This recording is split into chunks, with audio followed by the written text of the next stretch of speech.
Senior صحافی اور تجزیہ نگار جاوید چودھری کے مطابق ہم نے اپنے سفر کا آغاز مشہد سے کیا۔ مشہد کا لفظی مطلب شہادت گاہ یا شہید کا مقام ہوتا ہے۔ یہ شہر اہل تشیع کے 8ویں امام حضرت رضا کی مناسبت سے پوری دنیا میں مشہور ہے۔ امام یہاں کیسے پہنچے اور کیسے شہید ہوئے، یہ طویل اور دردناک داستان ہے۔ خلیفہ ہارون رشید کے زمانے میں یہ علاقہ خراسان کا حصہ ہوتا تھا۔ اس دور میں افغانستان اور پاکستان کے علاقے بھی خراسان میں شامل ہوتے تھے۔ خلیفہ نے ایک رات خواب میں دیکھا 2 ہاتھ اس کی طرف سرخ رنگ کی مٹی بڑھا رہے ہیں اور اس مٹی سے خاص قسم کی خوشبو آ رہی ہے۔ اسے ہاتھ جانے پہچانے محسوس ہوئے لیکن وہ انہیں شناخت نہ کر سکا۔ 809 عیسوی میں خراسان میں بغاوت ہوئی اور وہ اس کی سرکوبی کے لیے بغداد سے یہاں آ گیا۔ تو اس شہر میں ایک شام اسے اپنا وہ خواب یاد آیا اور اس نے اپنے غلام کو حکم دیا، جا کر سین کی مٹی لے کر آؤ۔ غلام گیا، زمین سے مٹی لی اور دونوں ہاتھوں میں اٹھا کر بادشاہ کے حضور پیش کر دی۔ وہ ہاتھ، وہ مٹی اور وہ خوشبو، تینوں اس خواب کے منظر تھے۔ اسے یاد آ گیا اس نے خواب میں جو ہاتھ دیکھ رہے تھے وہ اس کے غلام کے تھے۔ بادشاہ نے ہاتھ بچان کر پیش گوئی کی، میری موت کا وقت تو ہو گیا ہے اور میں اس زمین میں دفن ہوں گا۔ یہ بات سچ ثابت ہوئی۔ ہارون رشید 17 دن بعد 24 مارچ 809 عیسوی کو تو اس میں فوت ہو گیا اور اس کی وصیت کے مطابق اسے تو شہر کے مسافات میں احسان آباد کے گاؤں میں دفن کر دیا گیا اور اس کی قبر پر ایک شاندار مقبرہ بنا دیا گیا۔ ہارون رشید کے بعد اس کا بیٹا مامون رشید بادشاہ بن گیا۔ مامون ہارون رشید کی ایرانی بیگم کے بطن سے تھا، جبکہ اس کا دوسرا بیٹا امین الرشید عربی بیگم زبیدہ کی اولاد تھا۔ دونوں شہزادوں کے درمیان اقتدار کے لیے رسہ کشی ہوئی۔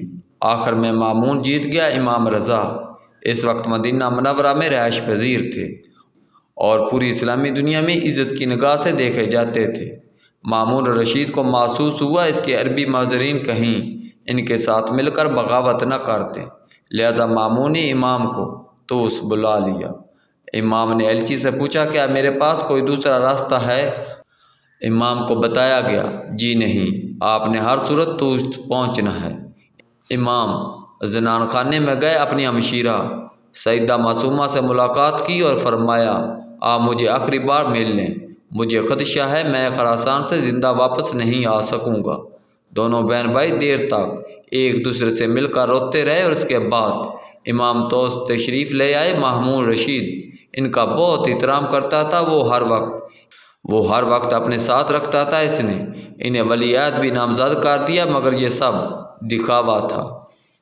وہ اندر سے امام کی مقبولیت سے خائف تھا۔ اس نے امام کے نام سے سکہ بھی جاری کیا تھا، جیسے اہل تشیع سفر پر روانہ ہونے سے قبل بازو پر باندھ لیتے تھے اور منزل پر پہنچنے کے بعد وہ سکہ بازو سے کھول کر خیرات کر دیتے تھے۔ یہ عمل امام زامن کہلاتا ہے اور یہ آج تک جاری اور ساری ہے۔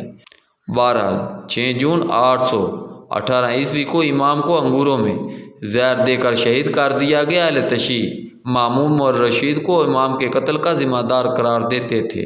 بہرحال قصہ مزید مختصر، مامون رشید نے امام کو اپنے والد ہارون رشید کے مقبرے میں دفن کر دیا۔ اس کا خیال تھا امام کی وجہ سے والد کے درجات بھی بلند ہو گئے اور زائرین تا قیامت دعا بھی کرتے رہیں گے، لیکن ہوا اس کے بالکل برعکس۔ اہل تشیع امام کے روضے پر آتے تھے، گریہ زاری کرتے تھے اور واپس جاتے ہوئے ہارون رشید پر تبرہ کرتے تھے اور اس کی قبر کو نفرت سے ٹھوکر مارتے تھے۔ ان ٹھوکروں کی وجہ سے ہارون رشید کی قبر معدوم ہو گئی اور روضے میں صرف امام کا روضہ بچ گیا۔ آج بھی اگر دیکھا جائے تو امام کا روضہ مرکزی گنبد سے ذرا سا ہٹ کر ہے۔ اس کی وجہ ظاہر ہے ہارون رشید کی قبر تھی۔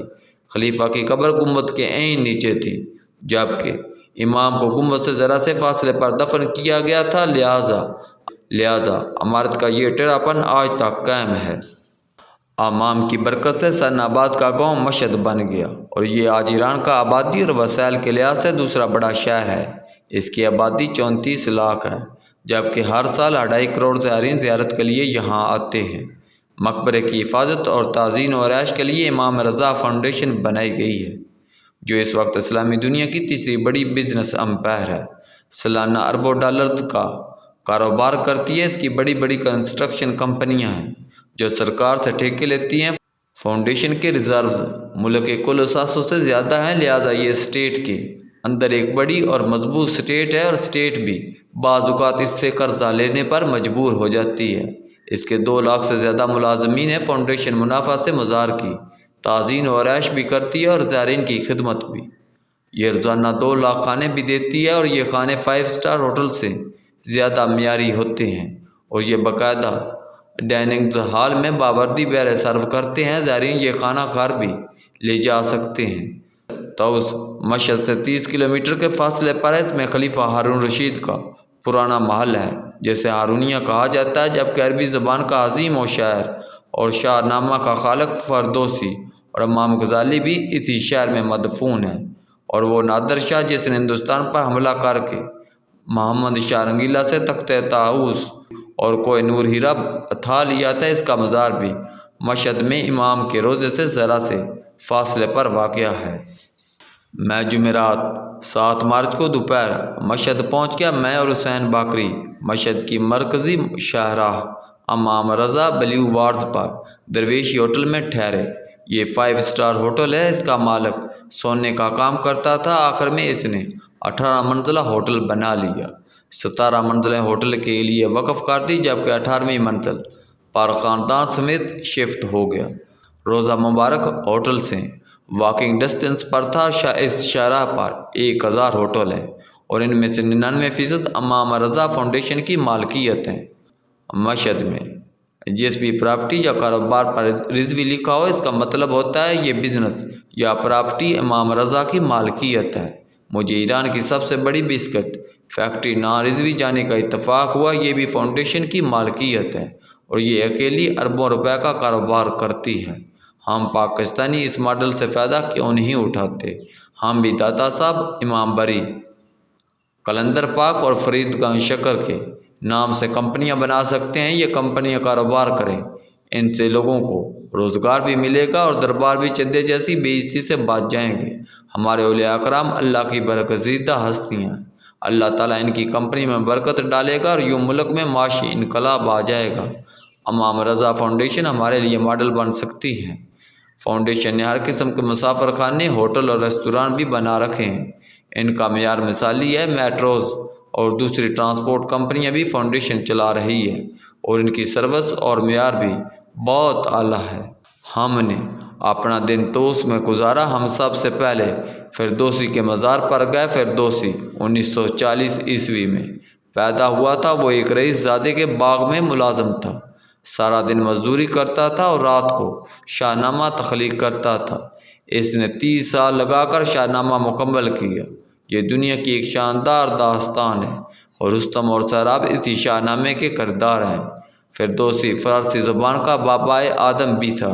اس نے شاہ نامہ لے کر فارسی کو ادب کی زبان بنا دیا۔ اس کے شعر زبانوں اور دلوں سے ہوتے ہوئے پورے سینٹرل ایشیا میں مشہور ہو گئے۔